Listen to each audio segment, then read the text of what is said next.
Welcome to special political debate. నేను రవిశంకర్ విళ్ళ. తెలంగాణలో ఎన్నికల ఫలితం తేలిపోయింది. ఇక దృష్టంతా ఏపీపై పడింది.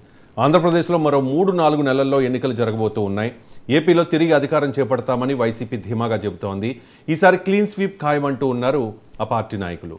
వైసీపీ విముక్త ఏపీ లక్ష్యంగా తెలుగుదేశం పార్టీ అండ్ జనసేన కూటమి ఉమ్మడి కార్యాచరణకు సిద్ధమవుతూ ఉన్నాయి. ఈ క్రమంలో సీట్ల పంపకంపై ఒక క్లారిటీ కోసం ఇరు పార్టీల అధ్యక్షులు సమావేశమయ్యారు. టీడీపీ అధినేత చంద్రబాబు, జనసేన అధ్యక్షుడు పవన్ కళ్యాణ్ ఇంటికి వెళ్లారు. దాదాపు 2.5 గంటల పాటు చర్చలు జరిగాయి. కీలక నియోజకవర్గాల్లో ఎవరికి అవకాశం ఇవ్వాలి, వైసీపీ బలంగా ఉన్న స్థానాల్లో ఎవరిని బరిలోకి దించాలి, పవన్ కళ్యాణ్ ఎక్కడి నుంచి పోటీ చేయాలి అనే అంశాలపై సుదీర్ఘమైన చర్చ జరిగినట్లుగా సమాచారం.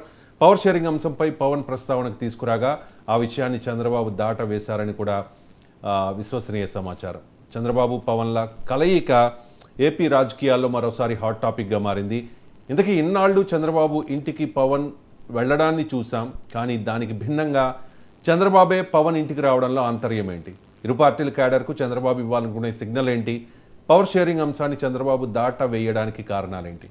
ఈ అంశాలపై వాటి స్పెషల్ డిబేట్లో కాస్త డీటెయిల్డ్గా డిస్కస్ చేద్దాం. చర్చలో పాల్గొంటున్నారు చింతా రాజశేఖర్ గారు, ప్రముఖ రాజకీయ విశ్లేషకులు, దాసరి కిరణ్ గారు, జనసేన పార్టీ యువ నాయకులు, అలాగే ఆ పార్టీ అధికార ప్రతినిధి, కాళపాలెం బుజ్జి గారు, రాధారంగ మిత్ర మండలి చారిటబుల్ ట్రస్ట్ అధ్యక్షులు. మరి కాసేపట్లో అధికార వైఎస్ఆర్ కాంగ్రెస్ పార్టీ అధికార ప్రతినిధి కొండ రాజీవ్ గాంధీ గారు కూడా మనతో పాటు ఈ స్పెషల్ డిబేట్లో జాయిన్ అవుతారు.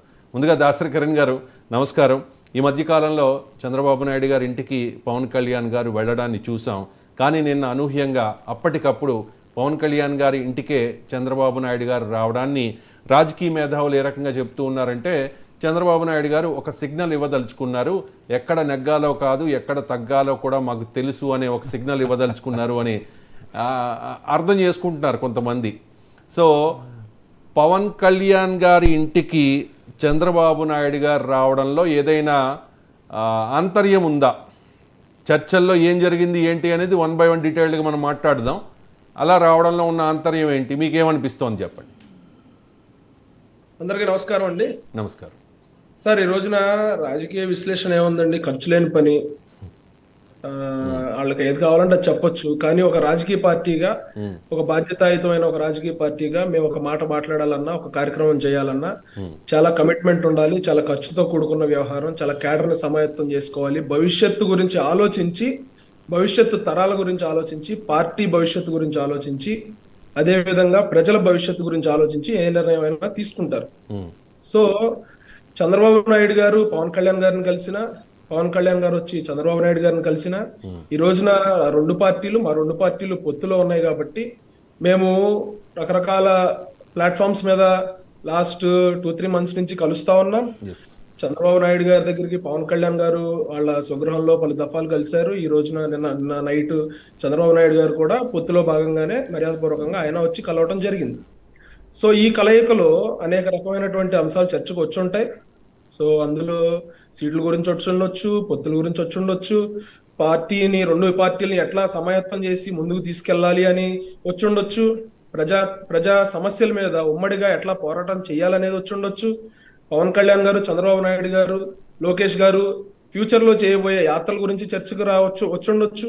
సో అనేక రకమైనటువంటి చర్చలు వచ్చుండొచ్చు. కానీ ఈ రోజున లోపల ఏం జరిగింది అనేది ఎవరి కాళ్ళు ఊహాగానాలు చెప్పేస్తా ఉన్నారంటే దానికి ఏం ప్రూఫ్స్ ఉండవు.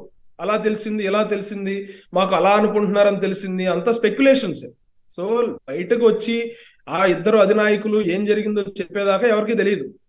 ఎందుకంటే మూడో మనిషి వెళ్లే పరిస్థితి లేదు ఆ డిస్కషన్ మధ్యలోకి. సో వాళ్ళిద్దరు బయటకు వచ్చి చెప్తే తప్ప లోపల ఏం జరిగింది, ఏ మాటను ఎవరు దాటవేశారు, ఏ మాటను ఎవరు అడిగారు అనేది ఎవరు చెప్పినా కూడా వాళ్ళు ఏదైతే ప్రజల్లోకి రుద్దాలనుకుంటా ఉన్నారో, ఏదైతే ప్రజల మైండ్ ని డైవర్ట్ చేయాలనుకుంటా ఉన్నారో దానికి సంబంధించి వాళ్ళ యొక్క ఫెయిలర్స్ ని వాళ్ళు వదులుతారు తప్ప ఎవరైతే నిన్న జరిగిన భేటీకి సంబంధించి ఎవరైతే మాట్లాడుతూ ఉన్నారో లోపల నుంచి వచ్చిన పవన్ కళ్యాణ్ గారు, చంద్రబాబు నాయుడు గారు ఇద్దరు డిస్కస్ చేసుకున్న వాళ్ళు ఏం మాట్లాడలేదు కదా.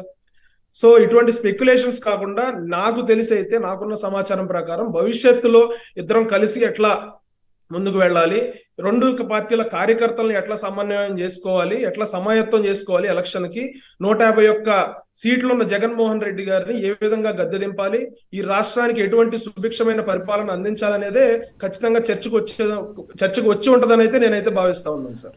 రైట్. నిన్నటి ఈ భేటీ